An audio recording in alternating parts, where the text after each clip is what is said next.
Tonight on Spotlight. Hostage out. The untold story of the Lindt Cafe siege.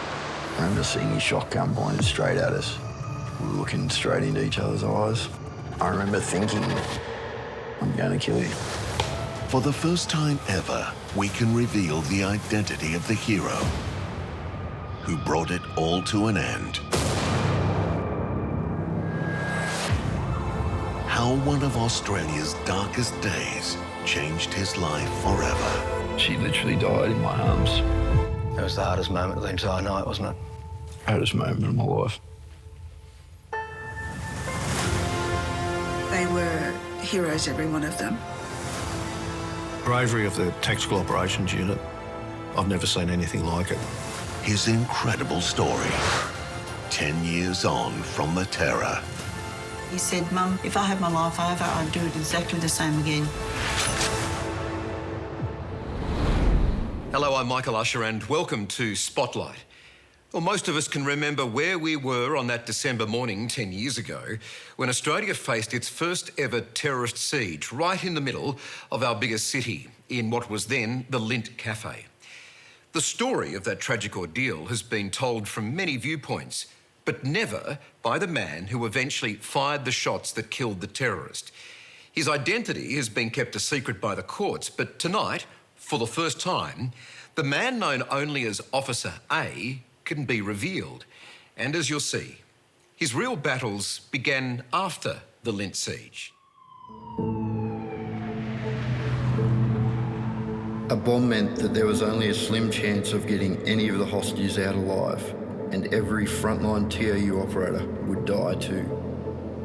I found myself thinking about the far-reaching impact my death would have. Lisa would suffer emotionally and financially. My children would struggle for the rest of their lives. The deeply personal words of a man almost destroyed by a terrorist attack Australia didn't see coming, in which he would become a hero. Boom! A third shot went off inside the cafe. I felt the blood pulsing in my ears. I could hear, hostage down, white window 2. These are scary and horrific scenes. The Lindt siege was a story of unforgettable faces. We've never seen anything like it in this country. The terrified, Chilling shots of hostages. and the brave. This is an attack on Australia by the Islamic State. Glimpses of pure evil Guns have been drawn. and the reactions of a nation looking on in horror.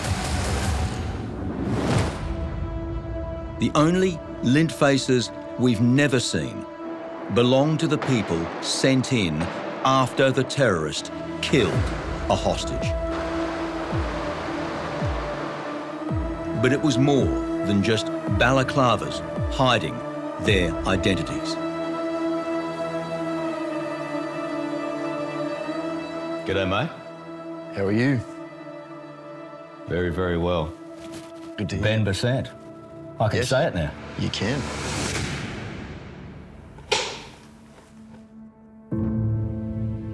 For 10 years, he's been publicly known only as Officer A. His name suppressed, at first to protect him, then perhaps to silence him. But tonight, Ben Besant speaks for the first time. Ben Besant. I can finally say it. You can finally hear it. What's it like to have your name back? It's a unique feeling. It's something so small, and it's become such a big issue for me to be able to get my name back. And without you and Channel 7, that wouldn't have happened. It's been a journey for both of us, but Ben has been to hell and back. Hell happened in the early hours of December 16, 2014, when Ben faced and inflicted death. I still think about it. If I had to do it again, I would do it again. after you've killed someone in such a violent way, it's hard to explain. I don't know if it's taken part of your innocence away or part of you as a person, but it's like a deep feeling that it's definitely impacted on me as a person. He killed Man Monis, but could not save Katrina Dawson, her life slipping away in his arms. I remember I was just looking into her eyes, and each breath got shorter and shorter and shorter, and then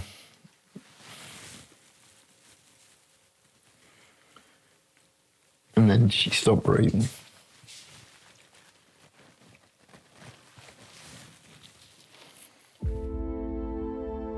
It has indeed been a long journey to that hell and back for Ben. It began with a young boy who had a dream. When he finally told you, Mum, I'm thinking about joining the police force, was it a surprise? No, that's right. He always wanted to be a policeman. And then he wanted to go straight from school into the police force. That's just what he always wanted to be. Ben's great-grandfather rode with Australia's legendary Light Horse Brigade, and his grandfather was in the RAAF. So something in the DNA there? This push, this desire to serve the country? Yeah, I believe so. I believe a lot of that's where it came from and started from. So I'd done lots of things, but it also came back to me initially wanting to be in the military, which is definitely the closest thing you can be in the police force is the TOU.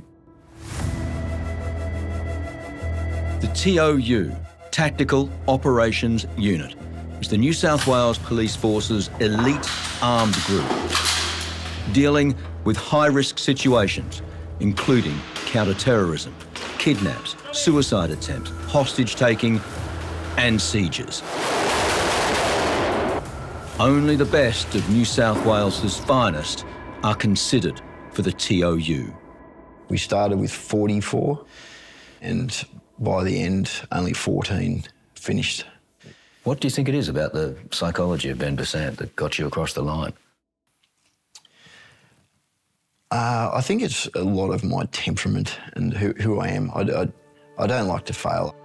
And just as he discovered he'd made it into the toughest unit in the New South Wales Police, Ben also found love. That night, I was celebrating in a pub in Surrey Hills with the other guys, and I met Lisa. We clicked immediately. I was 29 years old. We met in a pub in Surrey Hills, and he just finished his final exams for the Tactical Operations Unit. Lisa Haxall was a 25-year-old Irish nurse working at Sydney's Royal Prince Alfred Hospital. We just had a drink and swapped numbers and then met again the next day. And yeah, I think he moved in about 2 weeks later. And 2 weeks? That was it, yeah. No mucking around? No. Do we call that love at first sight? Yeah, I think so. You know, he was happy, he was open, he was approachable. Obviously, Ben looks quite intimidating when you first meet him, but then when people get to know him, they just love him. He's got a great personality, and as did my family. In late 2012, Ben and Lisa welcomed their first daughter into the world. And then you become parents. Yeah, then we became parents, and yeah, it was great. Very hands-on dad. So couldn't have asked for more in that respect. By late 2014, Lisa is pregnant with their second child. Then,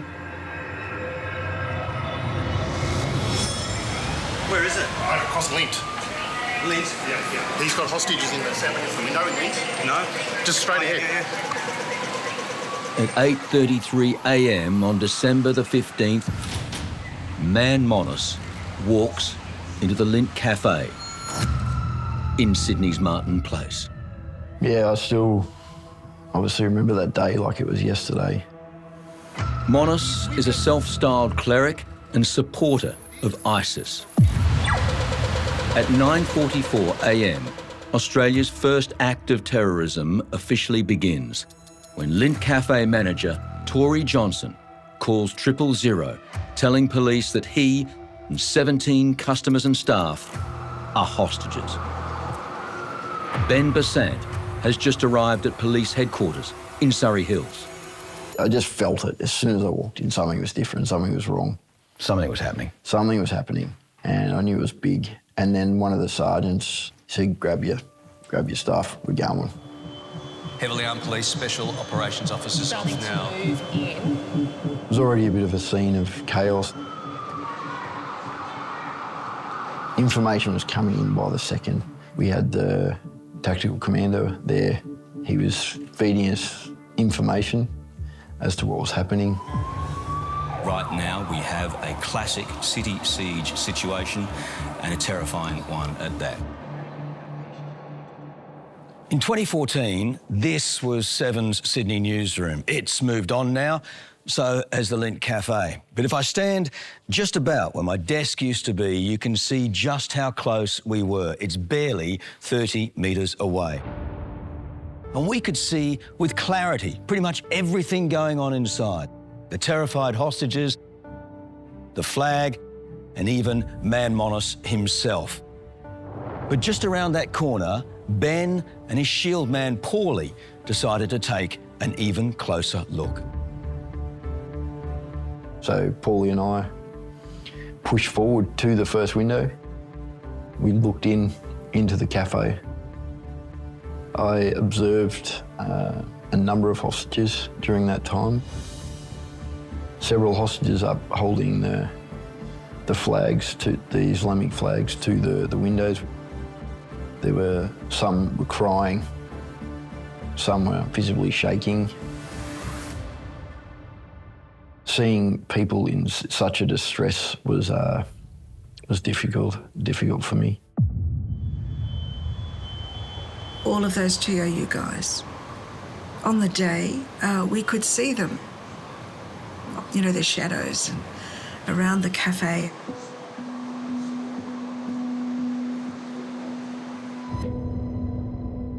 Louisa Hope was in the cafe with her 75-year-old mum, Robin. The police shadows she could see were Ben and his team. For the hostages, some comfort amidst the unfolding terror. We hold such sincere respect, love for those guys, you know. They were heroes, every one of them. From his forward observation point, Ben watched Man Monis, reporting back to the police operations HQ.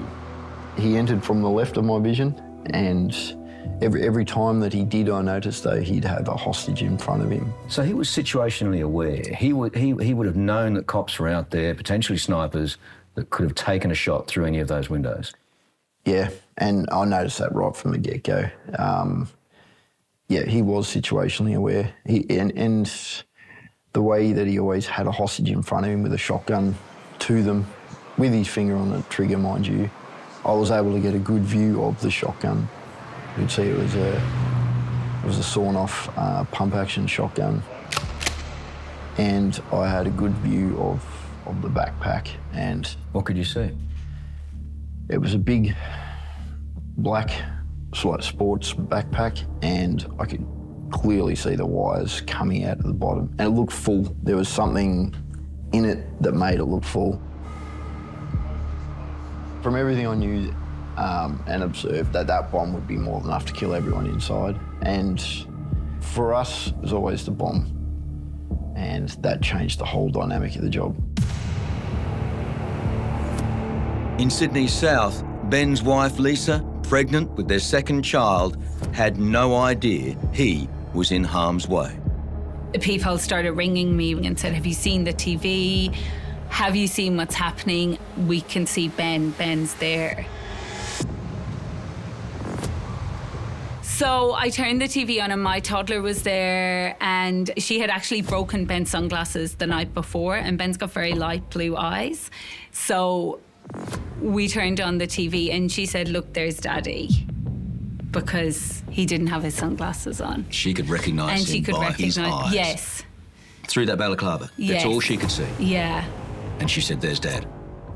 Keeping eyes on the cafe, Ben became increasingly convinced his Alpha team should go in, and soon. I think on a personal level, seeing the distress of these hostages, so I felt emotionally attached to them.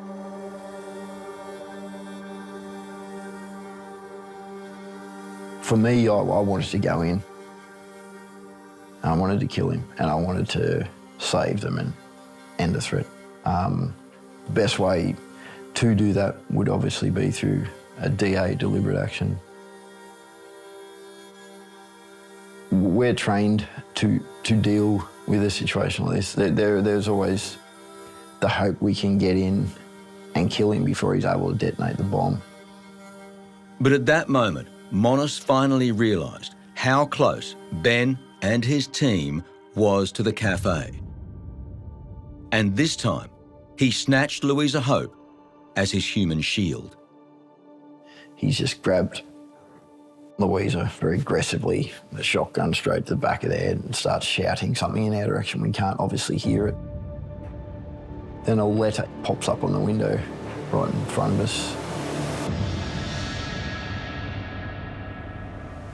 Throughout the day, different circumstances, I was personally convinced that I was going to die. I think probably most of us may have had that sense. As Ben and his team are pulled back in response to Man Monis's threat, the siege is escalating. I had lots of friends calling me, and then I had one particular friend ring, and she said, I'm coming around to stay with you tonight. And I said, oh, you don't need to come and stay with me. And she said, no. She said, I think I do. I'm on my way. What did she know that you didn't know? I think I probably hadn't really, faced the reality of it. And then when I heard about the explosive, I kind of thought, well, yeah, I thought he's probably going to die now. And they'll all die. So, yeah. You thought that? Yeah, I thought that, yeah. Yeah. That's difficult, yeah. Yeah.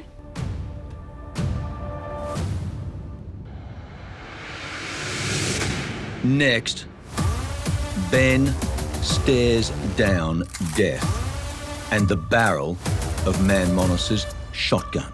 I remember looking him in the eyes and I remember thinking, I'm going to kill you.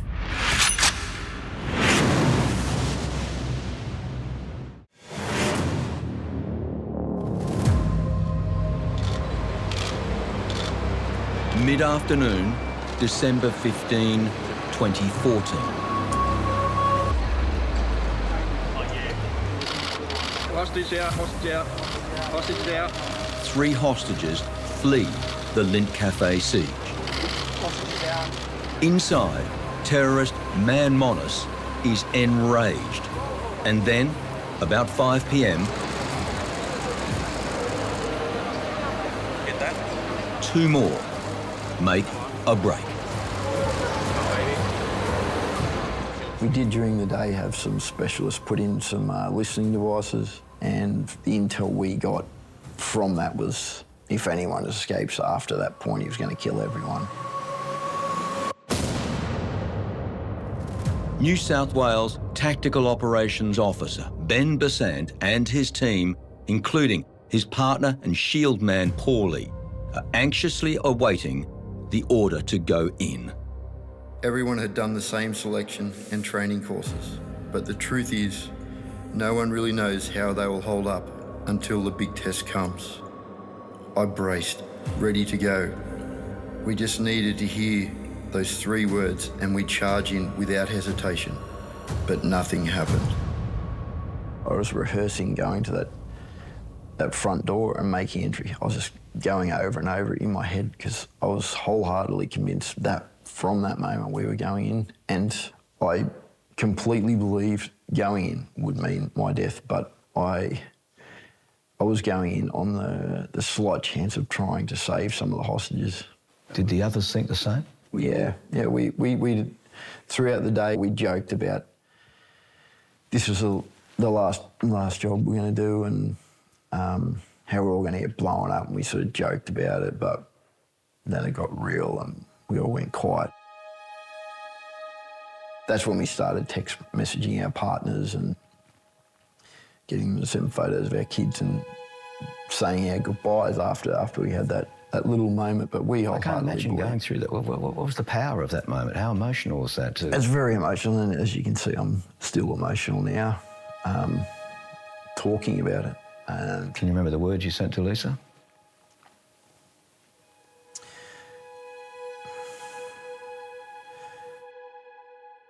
Tried toning it down. I didn't want to let her worry too much. But I was, in a roundabout way, I was saying goodbye and thank you for everything. And yeah, I wanted to see pictures of my little girl. I wanted to see just some last pictures of my little girl. Can you talk to us about what those messages said? He basically wanted to see a picture of our daughter. Yeah, so I sent that to him, and yeah. And I wasn't quite sure he'd meet our other child, but yeah. So that was, yeah, that wasn't good to think that, yeah. So you're sitting there saying, you said farewell. The other boys as well have done the same thing to their partners, to their kids. I remember at this point, Paulie has turned slightly to me and he said, I love you, brother, to me. And I think, I love you, bro. And I said, yeah, I love you too, mate. So in essence, we'd say goodbye to each other too. I said, yeah. And it felt like an eternity, I'll tell you, standing there on the dark street, desperate to go in. Then, at 2:03 a.m, a gunshot.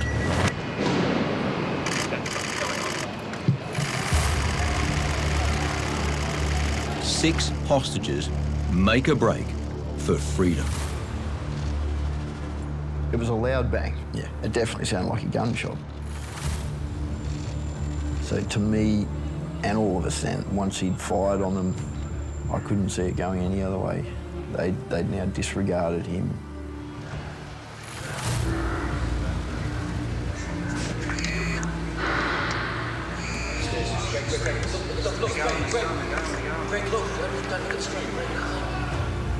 He's tried to kill them. For me, the logical next step is he's just going to kill whoever's left inside. Inside, Louisa Hope was ready to flee with the others, but in the darkness of the cafe, could not catch her elderly mother's attention. So I thought, well, you know, I can't leave my mother here. And so what do? I literally spun around on one leg, and in the end I just lay down on the floor and put my arms out and thought, he'll kill me for sure now. And that's when he called Tori over and told Tori to kneel down, put his hands on his head.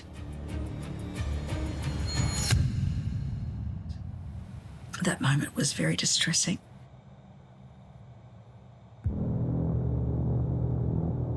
To Louisa, Monis is readying himself to execute Tori Johnson. He was jiggling the gun that he had, and he was moving around, and he was preparing to shoot. It was obviously preparing to shoot, and then bang. Tori flinched, and Mum and I flinched, and instead of shooting Tori, then he shot up into the corner of the room, into the ceiling, and I was like, oh, the relief. You're in such intense, you know, concentration and terror. I was desperate to go in. There's shots going on. In my mind, I just completely believe that he's in there now executing hostages and we are not allowed to go in. We're desperate to do our job. I can imagine they were even more desperate for us to come in and save them.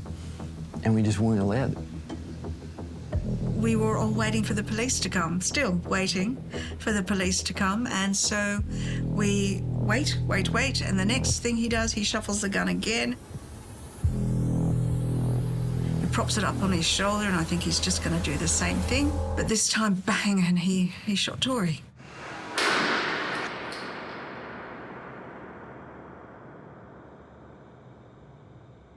the murder of Tori. And finally, the word comes for you to go. Wide window 2, hostage here.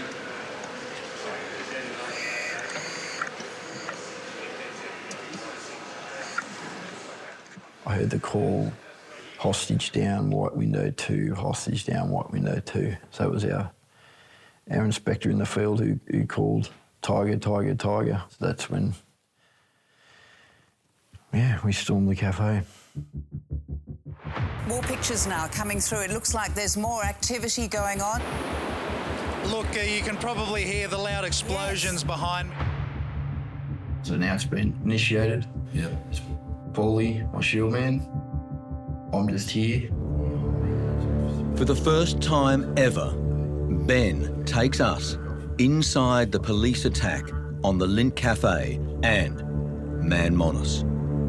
Paulie's moving a bit faster than you expected, isn't he? You've come out surprisingly fast, yeah. Yep. And I've come out wider to give him room with the shield. Yep. If you see now, they've shot that first window out.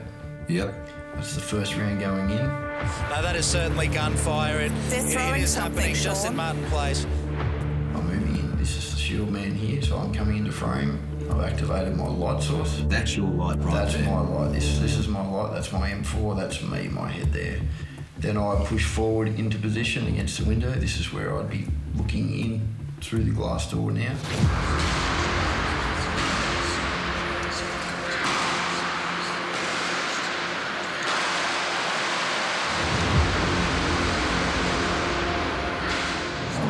Ben catches sight of the terrorist on the other side of the glass entry door, trapped in the glare of Ben's light.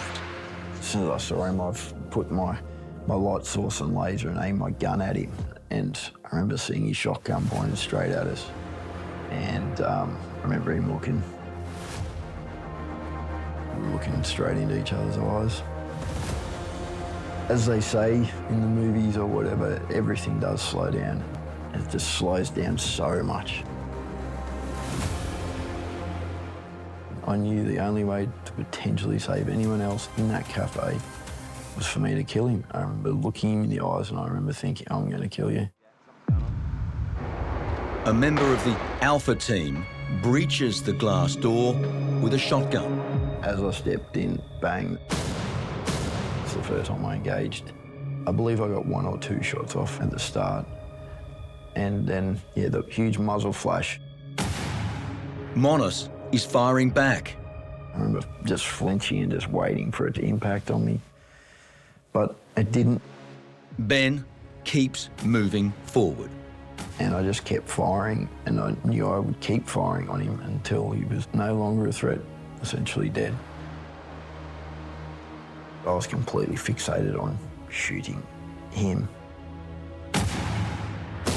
He's still not down, and I know I was hitting him. My laser pointer's on him, and he still hasn't gone down, so that's when I raised up my laser pointer up his neck and started firing at his head. I needed to get him down. I needed to stop him detonating the bomb. The epic Lindt siege, which lasted 16 and a half hours, has ended with a nightmarish scene. I remember standing with my gun, looking down at him, and I became acutely aware that he was no longer a threat. The sinking in of me standing over this man that I'd just violently shot and killed. There's a lot of smoke in there. There's a lot of empty stun grenade canisters. There's spent bullet cartridges. And there's screaming hostages. There's a lot of blood. There's still blood everywhere. It was a pretty full-on traumatic scene. There are 5 remaining hostages, including Louisa Hope, whose foot has been severely injured in the crossfire. One of the TOU guys was over the top of me and he said, "Get up, run, run." And I'm like, "I can't, my foot," because then I, felt the full pain of the hit to my foot. tried helping her walk. We were literally dragging her. I looked down at her ankle and it was literally just a couple of tendons. With Louisa safe, Ben is immediately back inside. So I started scanning the room, and from that point, I looked to the back corner and I saw all these tables, and I looked underneath, and I can see the top of what I believe was someone's head. I realised it was a blonde-haired lady in like a business suit and with a ponytail. It is Katrina Dawson, 38-year-old Sydney barrister and mother of 3, who was on the floor behind Man Monis when the cafe was stormed. As I was looking at her, she had like her face down in her hands, and I saw, yeah, this is going to be a bit hard for me. It's still something I see daily. And at that point, I can see she's still breathing. Yeah, I was just looking into her eyes. Each breath she was taking was less and less. And I knew in this moment that I couldn't do anything. I desperately wanted. I was just willing here to take another breath. Within myself, I'm like, please, just take another breath, please. And each breath got shorter and shorter and shorter, and then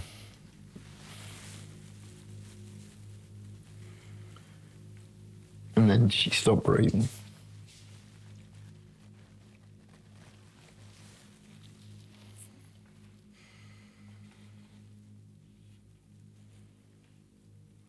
Most difficult moment, mate.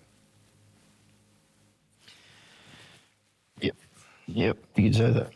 Something that lived with you ever since, I know. Something I'll never forget. And,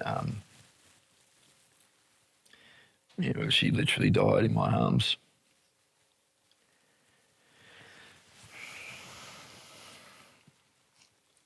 Proudest moment of my life. Next, in the aftermath, Ben's battle within. I remember I felt like vomiting. I was just completely overwhelmed. It was like my world just closed in around me.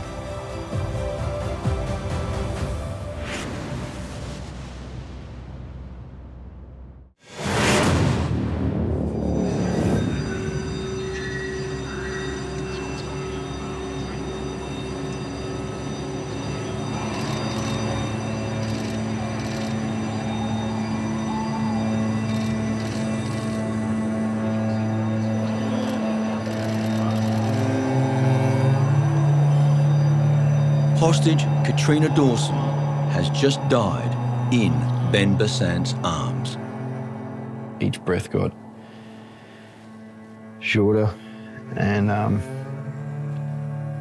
shorter and shorter, and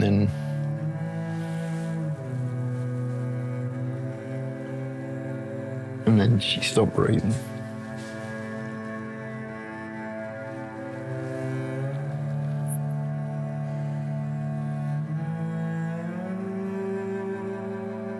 Most difficult moment, mate.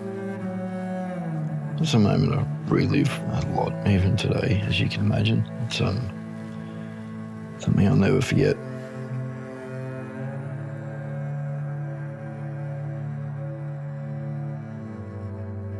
He rang me as soon as he could and he said, I'm okay, I can't talk about anything, but they won't let me home for a while.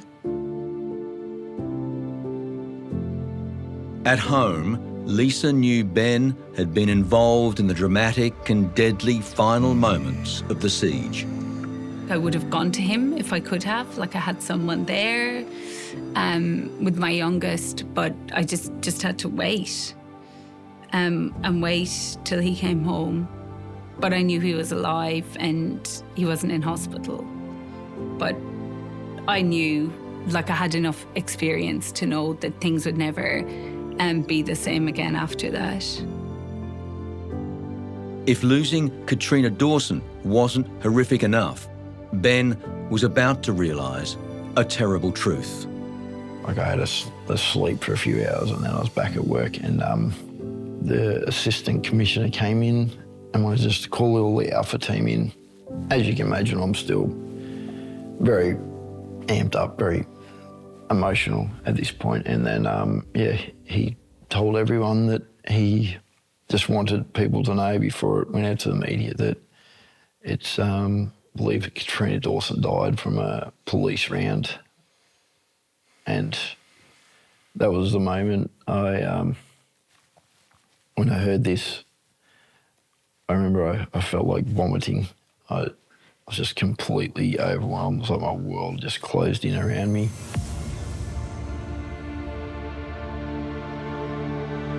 That fundamentally changed the man. It really did. He'd see her everywhere. Everywhere. Everywhere. I was seeing Katrina everywhere. Every time you saw a blonde? Every time I saw a blonde lady, I'd just completely saw it as her. I'd have a panic attack in that moment. And I'd even walk around the police centre and this is how bad I was so hypervigilant. I had my hand on my gun all the time. I was ready for the next fight, next threat. I just wouldn't take my hand off my gun. And I'd even picture other police officers I walked around just being shot, not shooting at me or me shooting them. I just saw them being shot and bleeding out in front of me. Like I was in a dark place there for quite a long time. Ben's personal torment was shared by other Lindt survivors.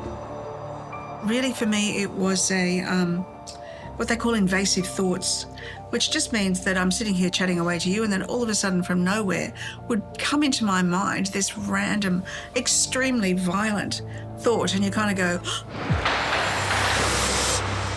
if you were perhaps younger or not as connected with yourself, that you could think that you were going insane or that you were evil yourself because of the flash that comes before you is just so revolting. Incredibly, given his undiagnosed and escalating PTSD, Ben continued with the TOU. I managed to lock a lot of it away. And I lasted another 6 years in the TOU and lots of big jobs after that, including a big explosion at Botany. 5 people in total have been injured, including 4 police officers. I exploded his car and I thought Paulie had died. So that was, I knew I was unravelling. Ben knew it was time to leave the job he loved, to seek help, somehow, to heal. I fought it so hard all the way because I just wanted to be with my mates. I'd worked so hard to be in the TOU. It was what I loved. Who I was my identity to an extent. I knew I'd just seen and done too much. I knew I was about to lose my family. I knew I was about to lose Lisa. The weight of that night all comes crash landing on top of your marriage. Yeah. And it struggled. It really did. He carried around a lot of guilt, and sadness too. Like he was sad. My worsening PTSD changed me. I became numb to the point where I was no longer capable of providing her with any level of emotional comfort or support. One day she told me that, although I wasn't killed at Lindt, the siege had changed me and changed her life and the life of our 3 girls too. Finally, a mate stepped in, recommending a psychologist who convinced Ben to check into a psych hospital that specialised in PTSD. For Ben, it was almost a step too far. Walking in there was definitely one of the hardest things I've had to do, because in a way I was admitting that I did have a problem, because I learnt a great deal about PTSD, and everything that I learnt, I realised that, yes, I tick a lot of boxes here, so I couldn't deny it. Yeah, there's no denying now I do have PTSD. Coming back from the brink, Ben swapped his police firearm for a nail gun, becoming a carpenter. The interesting thing about Ben, and this is something I've learned since I've met him and read his book, is that he recognised his own mental health issues, PTSD, and he embraced that the same way he addressed and went about his training and his development of his own self to be a TOU officer. So, you know, to be perpetually on that journey of self-recovery, it takes devotion, and I see that in Ben.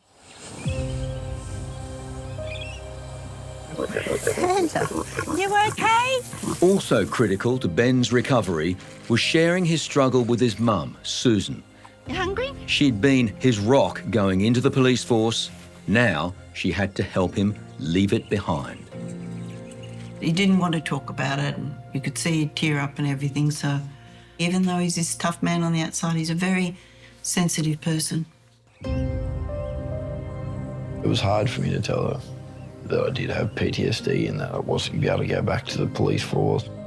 She's always been my greatest supporter, and I think she was just sad for me that everything had happened. Gradually, and with the pain of some things that couldn't be healed, including his marriage to Lisa, Ben recovered his life and could begin to look back without regrets. Drawing inspiration from my professional training, I refocused. I was determined to confront the threat, just as I'd done when I was firing on the terrorist at Lindt. Ben always said to me, he said, Mum, he said, even though I've gone through all this and I'm struggling as I am, he said, if I had my life over, I'd do it exactly the same again. He said, I just absolutely love my job. And I was there to make a change. And he said, I think I've, helped a lot of people, which I'm very happy to have done.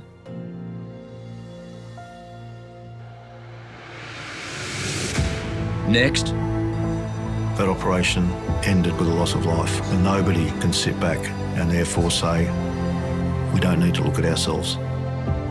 Could it ever happen again? Would you wait as long if it happened again?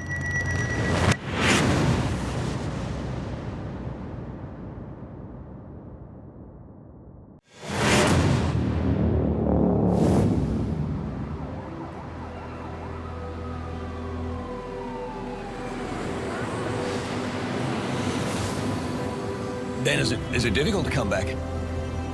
Yes, yeah, it definitely is. It is no longer the Lindt Cafe, and Ben no longer the man he was when he led the charge to kill terrorist Man Monis in the early hours of December 16, 2014. The front doors look pretty much as they were. This is the hard bit, isn't it? Yeah. Yep. This is where you were when you went through. This is the spot, yep. I can feel my heart level racing, just being here. But the point is you can be here. Yeah, yeah, I can. That's progress. It is, because a few years ago, I don't think I would have been able to come here. It has taken 10 painful, soul-searching years to move beyond the trauma of the Lindt siege, not only for Ben, but for the New South Wales Police Force he once served so proudly and bravely. My initial thoughts were not in Australia. This doesn't happen in Australia. Deputy Commissioner Dave Hudson leads investigations and counter-terrorism for the New South Wales Police. he is still in awe of the courage shown by Ben and his fellow TOU officers that day. The bravery of the Tactical Operations Unit, I've never seen anything like it. When you consider that prior to going into the Lindt Cafe, they were asking for photos from their wives of their kids so they could see them for one last time. Police were still of the belief that the terrorist was not only armed with a shotgun but also had a bomb. Hudson didn't make the operational decisions on the day, but he witnessed firsthand the fallout for the police force and its personnel. We lost good police that day out of this operation, out of the tragedy that happened. But within the parameters of what they were allowed to do, they did what they could. When you're looking at it yourself, what did you think then? What mistakes have we made? What can we do better next time? What loomed large? That operation ended with the loss of life to innocent people. And nobody can sit back and therefore say, we don't need to look at ourselves. Whether our actions could have been different and we had a different outcome, those questions were asked internally from the outset. The coronial inquest into the Lindt Cafe siege was one of the longest and most comprehensive in Australian history. A mountain of evidence has been gathered. Coroner Michael Barnes delivered his findings in May 2017. He was damning of many of the police operational procedures and decisions. The coroner questioning why police delayed going in. Including failures in communications and intelligence sharing. Missing calls from hostages. And poorly trained police negotiators. You know it. It wasn't a great day for the management of New South Wales Police Force. I think a lot of the recommendations that the Coroner Barnes made were very much on the pathway to resolution or had been resolved prior to the recommendations being made. We knew where the gaps were. There's an old saying in the military that no plan survives contact with the enemy. So when a plan is operationalised, flaws are exposed. And we've done a lot, not just in following the recommendations since that time. We've had changes in legislation to remove any uncertainty about certain things. Looming over all the coroner's criticisms that Ben Besant and his Alpha team should have been allowed to enter the cafe sooner. Arguably the most important finding from the coroner was the timing. Can I put it bluntly to you? Would you wait as long if it happened again? We need to learn from mistakes. I would be surprised if we waited that long again. So you can give some comfort then to the Australian people that I think you're far more ready than you ever have been. I think the biggest problem that we faced in Lindt and it should never be a surprise, it was a surprise. But it was unexpected that a type of attack like this had happened. And I think, one thing we've learnt from that is expect the unexpected. Next, we're lucky to have him. Ben Besant's final and perhaps most difficult battle. I'm never one to walk away from a fight.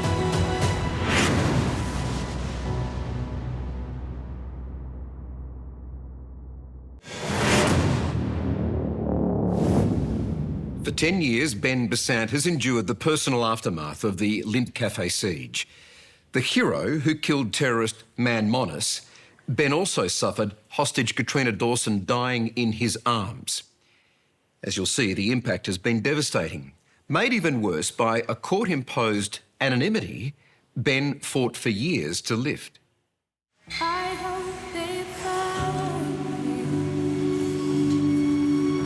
To finally leave the psychological wreckage of the Lindt Cafe behind him and face the future intact, Ben has had one last battle to fight.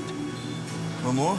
He's wanted to share his experiences of what he endured and how he survived to help others suffering PTSD. But a court-ordered ban on revealing his identity has prevented him going public. Big day. Initially ordered for his own safety, Ben's mandated anonymity has now lasted over 10 years. What's it been like living under that restriction for such a long time, a decade of your life? It is a long time, and it's difficult too. It's also hampered my recovery. I've always wanted to help other people, and even just people you meet on the street and trying to help them or tell them my story. It's been very difficult, yes. But just last week, after a submission to the New South Wales coroner led by Channel 7, Ben finally won the right to publicly use his name. I'm never one to walk away from a fight, and I have been fighting for a long time to have my name returned to me, and all the things I can bring and offer to people who suffer from the same condition. I think getting his name out and being able to help people will go a long way. He's always needed to fix things and make a difference. That's what I want to do. That's what I've been fighting so hard for, to have this, to be allowed to share my name and my story and put my name to my story. It's just such a relief for Ben to finally have his identity being freed. Ben recognised his own mental health issues. PTSD is quite profound and life-changing, and he embraced going and getting all the help, picking up all the tools, using whatever possible to help himself recover. So this is a good thing for all of us.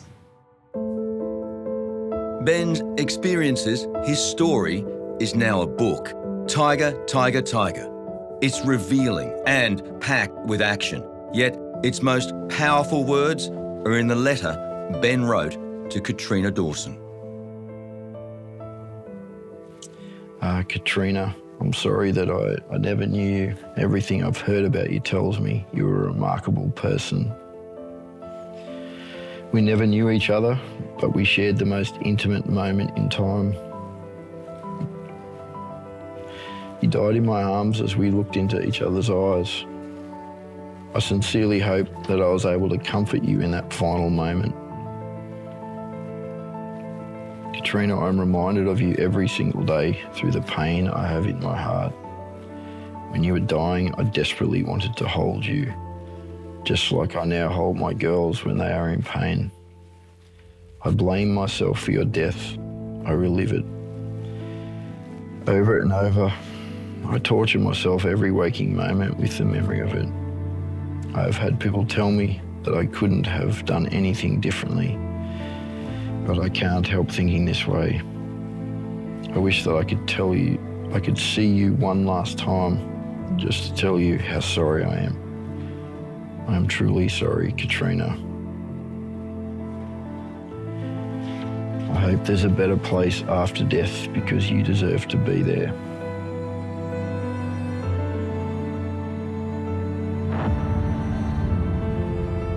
I don't think he'll ever fully recover from this, but we'll always be a big part of each other's lives. He'll still come and water my plants when he picks the girls up. He's very driven, he's very caring, and there's really nothing he's ever failed in, including conquering this PTSD. There's nothing I've ever seen him fail in that he's put his head to and his heart. And yeah, he's been an excellent dad through it all, so we're lucky to have him.